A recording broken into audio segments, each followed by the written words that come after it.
how to be kind to yourself, teach them about negative self-talk. Hayden Panettiere is someone that I've had a lot of admiration and reverence for growing up watching her work, and the best way to honor the life of someone who's physically no longer with us is to put a spotlight on what they stood for and to just make sure their legacy lives on.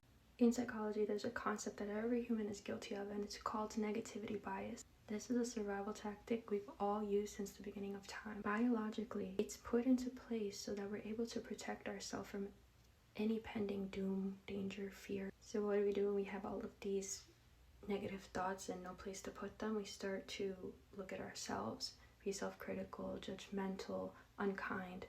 When there's no immediate danger or risk to our lives, we start to think about everything we could possibly worry about in our personalities, our own futures, how likable we are, things that seem like the end of the world because we make it a bigger deal than it is. But when a predisposition initially created to serve you stops serving you, we can undo it. We can choose to unlearn this habit. Research on the undoing effects suggests that positive emotions can help accelerate cardiovascular recovery formed by negative emotional arousal. Now, there's actually two ratios that we reference in psychology as a benchmark that was inspired from this finding. The first is known as the positivity turning point ratio.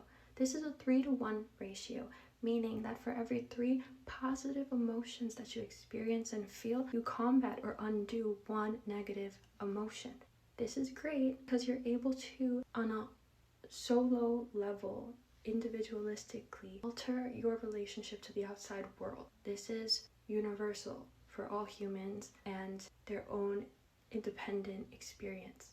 Now, the second ratio is known as the magic relationship ratio. This is a 5-to-1 ratio, meaning that for every 5 positive interactions you have with your coworker, with your friend, it will help to combat 1 negative interaction that you've had in this relationship dynamic. So it's a good indication of whether a marriage will survive or not, for example.